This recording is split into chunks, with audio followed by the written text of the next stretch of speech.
And she's not on a soccer field coaching one of her daughters. She's winning Emmys. She's got 4 of them, and she's a creative content leader. Asia Mape joins me, has worked with NBC, has worked with Fox. The list goes on. And we're going to tell her story here on the Onto Something podcast. I'm Bryan Fenley with Fox Sports Radio and also a broadcaster for live events. Asia, I'm excited to have you on. I know I've had a ton of your colleagues on, your friends. We're going to really get to know who you are. And this is really going to be an exciting experience because this is not just your chronological storytelling of your job and what you do, but just we want to get the full picture of who you are. So I appreciate you doing this. Thank you so much. I'm really excited to do it. And I have seen a lot of familiar faces come across your interviews. So I'm excited to partake and to do it with you.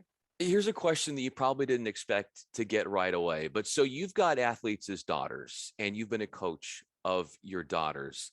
Having that experience as a coach, how has that influenced you as a storyteller in the way in which you like to convey other stories on screen?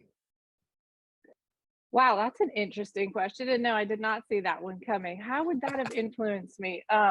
Well, I mean, it influences me in everything I do, right? I mean, there's nothing more important than touching the lives of young people. And a coach and a teacher will do that more than almost anybody on the planet. And so I take it very seriously when I coach. I'm not the best coach on the planet, but I might be the biggest try hard at coaching. I buy the journals. I have all I really really take it very seriously.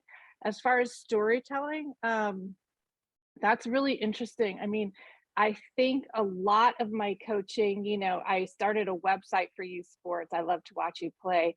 And so obviously lessons I've learned became a lot of content that I would then create and just sort of really an understanding for, a respect for, a love for all the coaches that are in my kids' lives. And in sort of delivering the content on I Love to Watch You Play, it definitely has affected that in a real positive way. It's hard work, and if you're not thoughtful and you're not you don't sort of bring your best self to it, I just feel like it's a real missed opportunity. So I mean, it's touched everything and definitely my storytelling as well.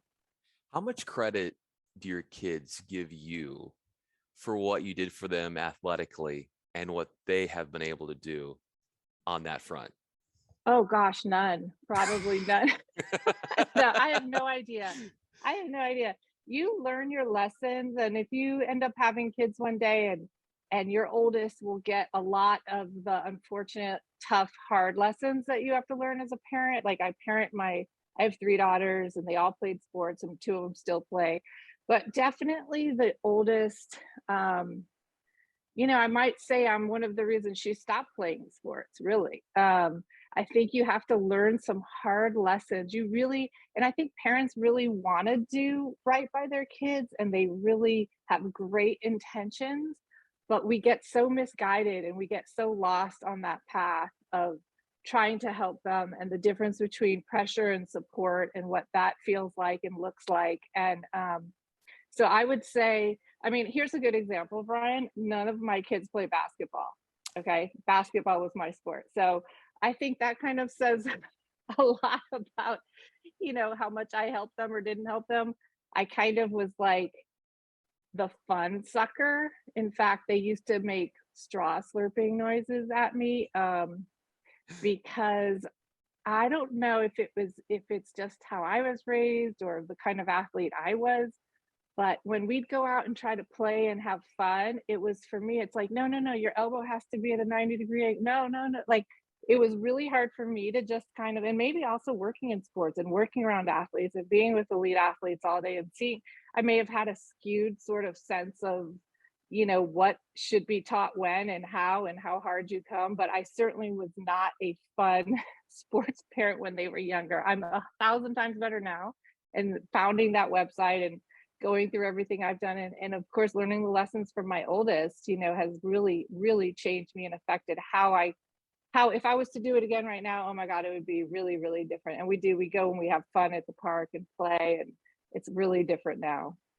How has that earlier mindset that you were discussing, just sort of that ultra competitive, we got to do it this way, and you see it a certain way, how, when you were first getting into the business and sort of transitioning to that, you mentioned the hard lessons learned as a coach of your kids, those hard lessons that you picked up when you're just breaking into sports in television. It was really, really difficult to break into sports, especially back then. I remember I graduated from the University of Michigan, moved out to California, and of course, I didn't go to USC or UCLA, so I didn't have all those ties. And at that point, there were no cell phones. There was like the internet wasn't really a thing. You're handwriting letters. It was really hard, and I had zero interest of being um, on camera at all. But you could find like a sports camp for an on-air person. You could find like things to kind of break in that way.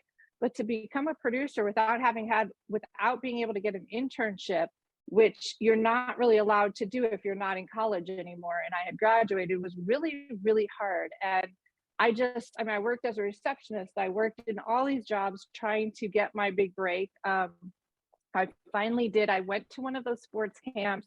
I borrowed money from my mom, and I just decided I'm going to go. I have no interest in being on camera and talk to all the behind the scenes people. And that's exactly what I did. And there's a guy, I think Chuck McKean. I told you I have a terrible memory, but I think his name is Chuck McKean. He was like working camera at that sports camp. And I was chatting up everyone behind the scenes. And eventually, like, one of them said, "Oh, you should try Press Box.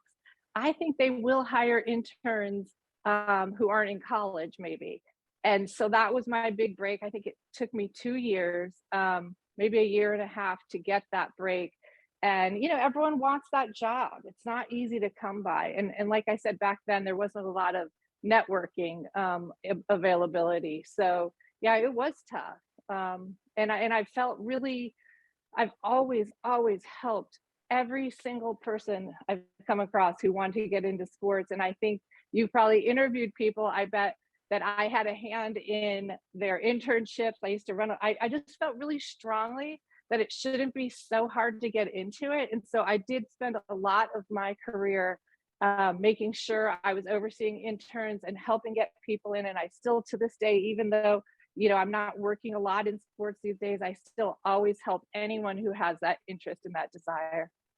Those 2 years that you were discussing that you needed and that it took to get you that break, why wasn't that thought that you were to see through and something to say of maybe this isn't for me? What kept you persistent?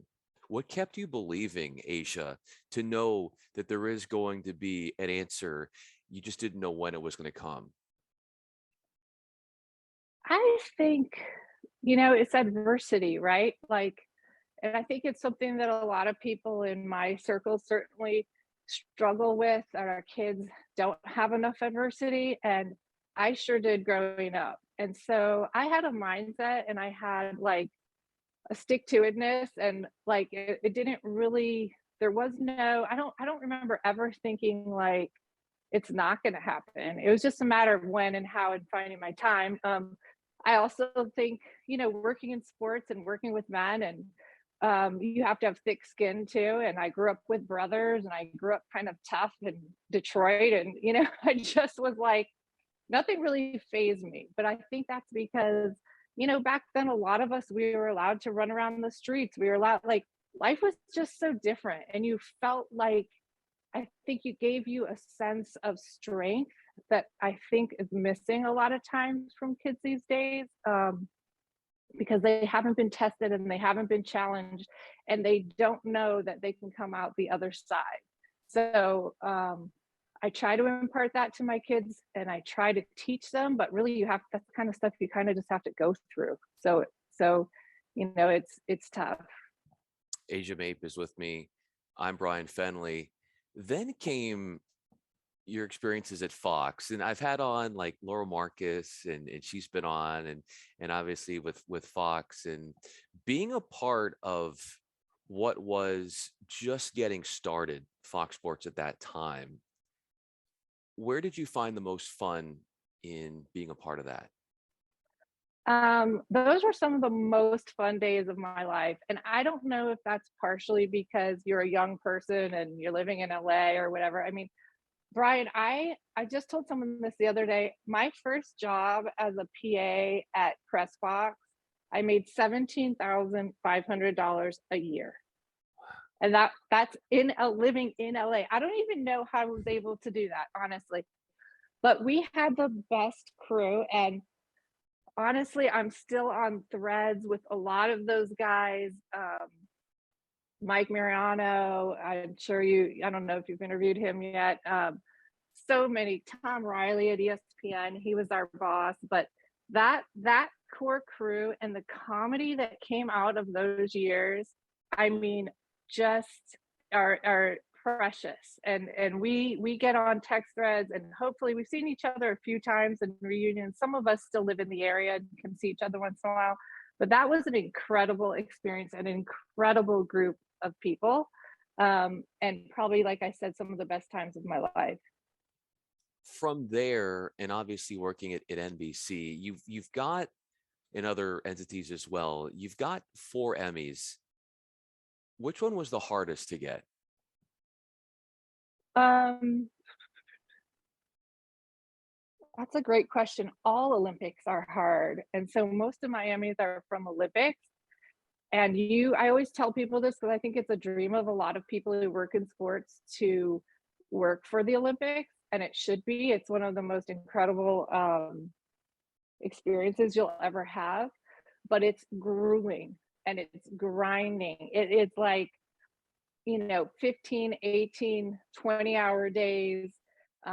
You're not out touring and watching events. Not, I mean, I can only speak for the department I was in, was like teases and promos. And so we were cranking, every for NBC, CNBC, MSM. I mean, the NBC machine that does Olympics is humongous, and there was a ton of work to be done.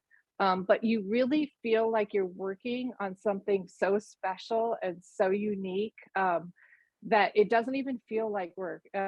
It's actually, I mean, I know your question was which was the most challenging, or I don't know. I really can't answer that. I mean, Sydney was my first one, Sydney, Australia, and that was just an incredible experience. It was my first time doing it. Those people working that crew are all big time people everywhere now, that we were all running around as producers doing those. So the most talented people you get to work with, and NBC, always top notch, and just a real different experience from Fox, where I sort of feel like I grew up. And sort of my first outside of Fox experience was with NBC. And yeah, just overall a really, really great experience, but really grueling too. I think, and not to put words in your mouth, but grueling could have been, you're talking about, having to be tough upbringing, Detroit, having that as part of your DNA going into sports and media and television. If you didn't have, Asia, that childhood, that background, where do you think your life would have taken you differently? I mean, who knows, right? It's so interesting. I loved sports. I mean, every little video of my family when we were younger, you hear a ball bouncing. Like it was always me. And then all of a sudden you'd see me walk by. Like I dribbled balls all day. I was trying to keep up with my brothers. It was really sort of, and as I kind of mentioned, hard things that go on in your life, but sports was always there for me. And it was a way to sort of, escape too. Um, and so I just loved it. I loved everything about it. And in fact, I was going to work in news and had planned to do that when I first started college, and took an internship at a local station in South Carolina. And I just remember being in the TV truck, and they're chasing around car crashes, and everyone hoping there might be a death or something. I was just Yeah. like, no, this is not for me. And really, I hadn't thought about doing sports journalism up until that point. And then I was playing basketball at Coastal Carolina, and I decided, okay, I'm going to get I just was like, I was always trying to like improve and learn. And I just decided, well, find a local paper. I think it was called the Sun News at that time. I don't know if it's changed. And when I wasn't playing basketball or in school, I would just go into the sports department and help them write articles and help them do different things. And sort of that was my actual first job in sports, would be the Sun News. I can't even remember if I got paid. I don't think I did. I think it was an internship. Where did you get that determination from? Well, I think it's like I said, I think when you didn't I didn't grow up with a lot of money, and I had a single mom, and we were in Detroit, and she didn't even have a college degree. She, had us at a really young age, and she worked really hard. She got herself a degree. She worked in radio and a little in television, and kept working her way up. And so I think she was an amazing role model for me. And she ended up, I mean, as a lobbyist in Washington, D.C., and a great career, and, has a very comfortable, great life. But you know, I think part of it is in you, right? Like, you're just born who you are. I see that with my own daughters. We're all three born and raised the same way for the most part, very different. So part of it is just in you. Part of it might be, being raised with my three brothers and trying to keep up with them all the time, or my two brothers that I lived with. And then part of it, like I said, I think is really having hard times. My mom struggled. We were poor. She's a recovered alcoholic. There was like a lot of stuff. And I think that stuff is hard, but that stuff is what really gives you that foundation and gives you that sort of ability to get through hard shit. Yeah, and you use the word escape for sports too. Like, what a perfect place, I would think as well, Asia, is that to gravitate to sports in the ways in which and how would you go to sports no matter what was going on in your life, and that you were able to find some sort of peace and tranquility in whatever you were dealing with outside. Yeah, no, it's been definitely for me, it has been that, and not only like an escape, but sports have been part of every aspect of my life, right? Like, when I think back, my basketball teammates were from high school were in my wedding. I'm still friends with them to this day. I ended up going into sports television production. Then I started a sports website. Like, they've just always been a part of me. But when I say this story, I do think about this a lot, Brian. I met this woman once, and I was trying to convince her why we were both moms, and her kid, we had kids the same age or something. And I was saying, well, you got to get them into sports. Like, they're so good for, teamwork and this and this and this. And she was like, my kids are terrible at sports, and they come home crying from sport. When we talk about it and I talk about it, it's such a great thing. Well, I was a really good athlete, right? So I have a lot of like great memories and great things tied to sports, but it's not for everyone. Like, you have to kind of find what works for you and find where you sort of get your bread buttered. But it's sports can also make people feel really bad, and especially today, there's like, whoa, at the youth age and the youth level, we're like breaking kids' bodies down, and we're pushing them so hard they don't want to play sports. It's like, it should remain and has to be this thing that is mostly about fun and getting exercise and learning those skills of working with people. And even for the kids that aren't good, they can learn that. But once you get to a certain level, it does get, it gets tough and it gets tricky, and some of those lessons get harder to learn, and some of those, the ugliness of it comes out. But for me, it's been, just a great part of my life, and a deep part of my life that's sort of a thread throughout my entire life.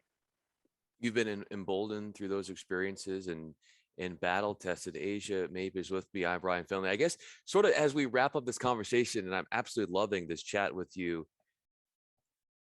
where do you get how do you authenticate what you've done within yourself? What does that look like?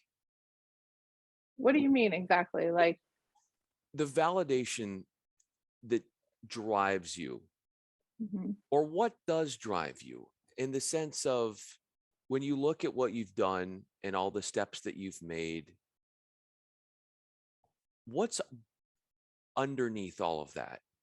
The why behind what you're doing and how you feel internally about it and using that as fuel. Well, it's changed drastically. So early on in my career, I was a go-getter. I was like, I left Fox because I wanted to work for a bit NBC, and then I wanted, and I was climbing. I was climbing feature producer. I was a feature producer in 2 years. Then I was constantly climbing. I was very much validated by external things. I loved my amazing job. I loved sports. I loved to travel. Like it felt, I mean, it was like the coolest thing ever, right? And it really is fun and cool. Looking at how what would validate me now has nothing to do with anything like that. It's about being a good person. It's about paying it forward and finding like, just your true calling and your love. And like, I mean, it sounds like a bunch of like that stuff that, younger people hear us talk about and like kind of roll their eyes. But you get to this point when you realize none of that really matters. How did you treat people? How are you treating people? What's your level of connection with your kids and with the people you work with? And when people are having a bad day or someone is, tailing you at the light, are you kind and or are you like mad and like who are you and what are you bringing into this world? Like all of that is actually sort of meaningless at this point. That point that you referenced, what spawned that change? I think it's wisdom. I don't it's you can't really get there until you get to be a certain age. Like you really have to go through stuff, come out on the other side and look back and see what went wrong, what happened, like why, I don't know that there's like a shortcut. And I wish there was, and I try and I impart to my kids and I sneak on a little podcast here and there when we're in the car. But until you need it, until you've been through stuff where you realize that your old ways aren't really getting you there anymore, and you start searching and you go on this search and a journey for something different and something that isn't what the world has been telling you all along. And then you find it and you start to like crave it and you want more of it and you really sort of dig in. And, I approach my sort of spiritual growth and my growth as a human being, just like I approached my desire to be, a top sports professional. So, I go after it and I love it. And, it's the legacy that I hopefully can leave for my kids and for the people that I come in contact with. Whether it was at Coastal Carolina driving to the hoop and scoring, or whether it was the drive that you showed post college basketball, you left a great legacy and continue to do. And just, I am so moved by your heartfelt words and just this real talk and just really getting kind of underneath the surface of who you are. And I think a lot of people, Asia, think they know you, but this will give them a chance to know more about you in a deeper way, and it allows you to be even that much more endearing to others and just gain an extra level of appreciation for you and what you've gone through and what you've done. Asia Mape, I'm Bryan Fenley. Really appreciate you doing this. Thanks for coming on. Thanks, Brian. I really do appreciate it. It definitely took turns I didn't expect and don't usually, get a chance to talk about this kind of stuff and at such a level. So I really appreciate the opportunity.